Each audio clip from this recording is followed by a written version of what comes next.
We are all made to believe that labor is an emergency and it's a life or death situation, and it starts just in a blink of a time. So nobody told me what the reality is. I started thinking that each and everything that happened to me, like even the urge to pass pee, was the starting of labor. Since I wasn't given the right information that was much needed, I was not able to decide for myself, and that ended up in an emergency C-section. People thought that I'm this new gen mother who can't tolerate pain. So you are talking too much, you are complaining too much, you are not supposed to do that, you have to adjust and keep feeding the baby. My pregnancy and labor was more like a failure to me.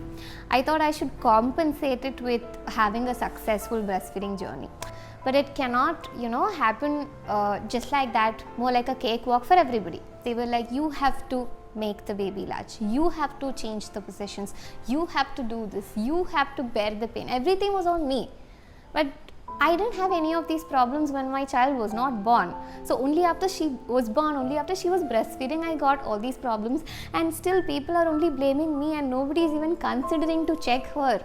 And that is when I saw this poster where there was this session on breastfeeding. It was facilitated by Swati Jagdish, aka Maya Zamma, everybody's favorite, and she told that breastfeeding is a dyad. There is an issue with breastfeeding. Both of them need to be assessed, and she assessed that this girl had birth trauma. I needed help from body workers, I needed help from pediatric physiotherapist and a lactation professional to come together and make my journey better. I just wanted this girl to enjoy eating, unlike me. I left it to her, I trusted her completely. So it was really difficult to come to a point of realization where she is a different human being. Just because I have given birth to her doesn't mean that I can take control over everything that she can do. I have restricted myself from saying no for anything and everything. Like only if it is going to trouble her or only if it is risky for her, I tell no. Otherwise, I'm okay with her decisions. I'm just trying to create a space for her to, enjoy living.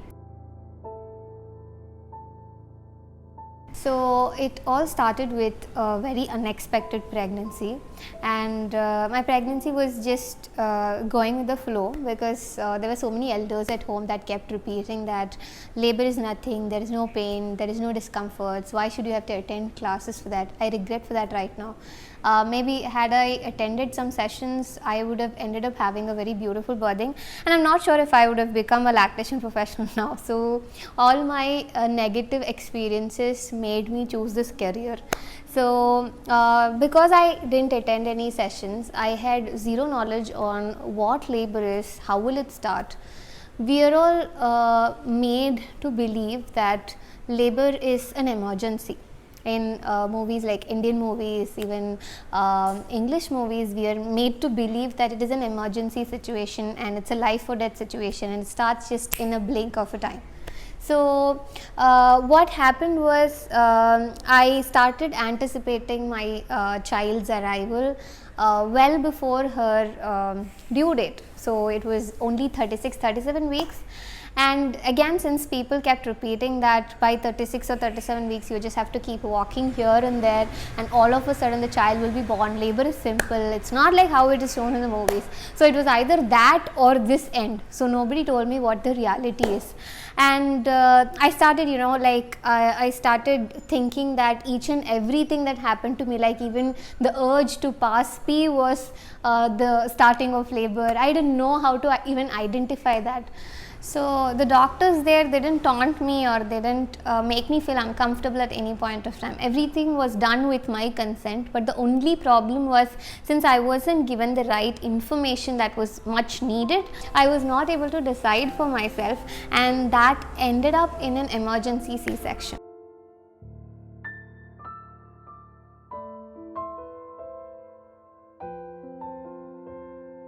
So I thought my water broke, and I myself went to the hospital even before the doctor asked me to come, and they said my water hasn't broken, but still I am anticipating too much. They asked me if they would, if I would be happy to get induced. I was like, okay, because I thought that it's done the moment the baby is born. I never even knew that breastfeeding is going to be a big struggle and I have to wake up every single night multiple times. I thought, pregnancy was giving me sleeping difficulties. I thought, okay, when the baby is born, I just have to keep her by my side and I have to continue sleeping. That much, I would say I was illiterate.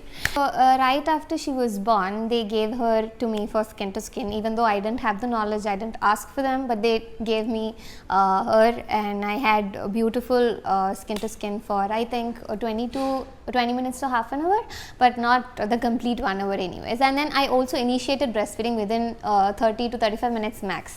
So it was quite painful. I thought breastfeeding is not supposed to be painful, but it was quite painful, and I thought that it has to be treated and somebody has to help me and all that. But again, people put me down by saying that this is how it is. Breastfeeding will be painful. You have to live with it. You have to adjust. So you were like, my emergency C-section happened because the labor was too prolonged. I had very horrible pain because again it was synthetic oxytocin, and the pain was so horrible and I couldn't bear it. I kept shouting and people thought that I'm this new gen mother who can't tolerate pain, and that made them again tell this sentence that you have to live with it. This is how breastfeeding is going to be. So you are talking too much, you are complaining too much, you are not supposed to do that. You have to adjust and keep feeding the baby. And then as day 3 was too difficult for me because she kept feeding. It was cluster feeding, happened for hours together, and she wasn't satisfied, and at the same time I had a very horrible pain. I couldn't continue feeding her. Like she'll give a gap of half an hour to 45 minutes, and then when she's kind of stirring itself, I feel like oh my god, this child is going to come to me and latch on me. That's going to give me horrible pain and make me feel very terrible. And that is when I thought, okay, let me ask my doctor, because I didn't even know that there is someone called a lactation professional exist. So I just asked my doctor, that it is like only one side was too painful, the other side was very much comfortable for me. So I just asked them that, and they were like, this is more like driving. You feel like comfortable to turn on the left but not on the right. That is why you're feeling the pain on the right side. It is because you're not positioning the child well. That is why she is biting and you're getting the pain. You will get used to it and you will be able to get out of the pain, is what they told me. That was not convincing for me. And naturally, there is this feeding position that every family members asks mothers to do, and that is cradle hold. They are not comfortable with any other hold the mother does, like be it side lying or laid back or even cross cradle.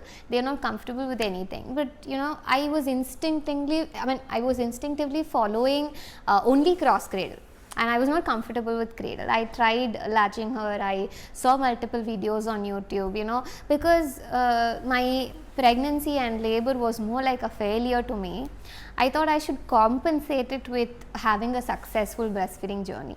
I started researching more on it, and then there was this friend of mine that asked me to go and join this Facebook group called Breastfeeding Support for Indian Mothers. She said you just have to go join the group and you can post any of your queries and they'll be giving you answers. There'll be moderators in the group to give you answers. I just joined the group, and that is where I started reading the real-time issues of breastfeeding mothers. I didn't even post anything about myself, but I started reading more and more, and I got to understand that breastfeeding is definitely natural, but it cannot happen just like that, more like a cakewalk for everybody. So, a lot of mothers need support, information, and the right professional to deal with certain issues.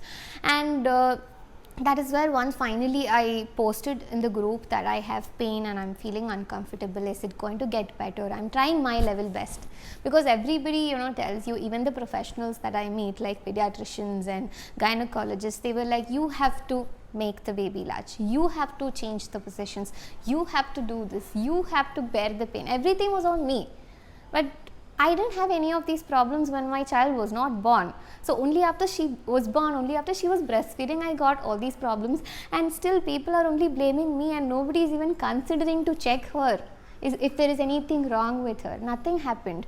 And that is when on BSIM I saw that there is another support group called CPN, Coimbatore Parenting Network, and I joined that group as well. And that is when I saw this poster where there was this session on breastfeeding. and that costed only 250 rupees. At that point of time, my earning was only 4,000 to 5,000 per month. So I was really skeptical to even invest that. I don't like asking money from other people. So I was really skeptical, but again, I thought, okay, maybe what if this session is going to change my breastfeeding journey and make it even more better? And that session was facilitated by Swati Jagdish, aka Maya's Amma, everybody's favorite. And she told that breastfeeding is a dyad, which is about the mother and the baby. If there is an issue with breastfeeding, both of them need to be assessed. It is not only about the mother. That felt very relieving for me. Like there was at least one soul that understood that, okay, there is this child who is involved in the journey and that also needs some checking to be done. So I thought, okay, let me go and meet this person since she's in Coimbatore.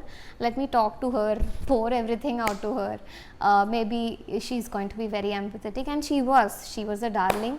And she assessed that this girl had birth trauma. She was not ready to come, and she was forced to come to the world at that point of time when she was not okay, and that created trauma in her, and she had a very stiff body. She had torticollis, and because of that she wasn't latching well. I needed help from body workers, I needed help from pediatric physiotherapist and a lactation professional to come together and make my journey better. So again, I would like to make it a point that lactation counselors are not magicians. You sometimes need too many professionals to come and make your journey better. So again, after that, my breastfeeding became really an amazing experience. So I used to feed her, she used to be happy, I used to have no pain after that, and it made me enjoy breastfeeding. And after a few months, I used to do this for the sake of, it was more like a hobby for me to read messages from mothers on BSI. So I used to read what are all their issues, I used to help them by giving whatever I knew, and it gave me a lot of satisfaction to do that. To help somebody who is in need of it, to make them feel that it was not their fault, it gave me a lot of satisfaction. That is why I realized that why not take this as a profession. And that is when I started studying that, and then I became a lactation professional. So just when I started counseling mothers on lactation, I started getting more clients on clients who were having issues with breastfeeding later, like 9, 10 months, 1 year, 1.5. So I was actually, expecting clients that was having 10 days, 20 days old babies, 1.5, 2 months. But then these people were also coming quite often, and that is where I realized that balancing solids and breastfeeding was not happening properly, and that is why they were having issues with both solids and breastfeeding. So again, that is the reason for becoming a health coach, and I started doing a lot of research on babyledweaning. Again, attended session from Maya's Amma, and the journey that I had with my daughter when it comes to solids was really amazing, because I was a very terrible picky eater. I think until 14 or 15 years, I hardly used to eat 2 or 3 vegetables and not more than that. So I was very, very picky, and it was giving me a lot of health complications. Even now, it's definitely having a very negative effect on me. I just wanted this girl to enjoy eating, unlike me, because all that I remember and all that I've seen in my family is children running here and there the moment they see the mothers with a plate of food, crying and throwing tantrums and getting addicted to junk and not taking healthy foods. That was a very big question inside me, like how these babies are able to identify what is junk and what is healthy foods, like how are they able to differentiate it, why are they not happily eating. So all these questions made me do another certification, and more than the certification, I would say that my experience made me do this, like my experience with her, because I tried introducing, like, even the foods that I don't eat, I haven't eaten ever, I started introducing everything to her. I left it to her, I trusted her completely. So it was really difficult to come to a point of realization where she is a different human being. Just because I have given birth to her doesn't mean that I can take control over everything that she can do, like the decision of how much to eat, what to eat, what to do. And now I have restricted myself from saying no for anything and everything, like only if it is going to trouble her or only if it is risky for her, I tell her no. Otherwise I'm okay with her decisions. I'm just trying to create a space for her to enjoy living. And that is how eating also happened. She started enjoying eating, and she's a happy kid who will be happy to come to the table when you call her for meal times. And apart from that, she's also very much in tune with the body, that she can tell you that I'm not hungry, I don't want to eat right now. So I think that was one of the biggest success because even me as an adult today is struggling when to stop eating. So this is my journey, and it's just going ahead, and I'm very happy to help so many mothers in their journey of breastfeeding and weaning.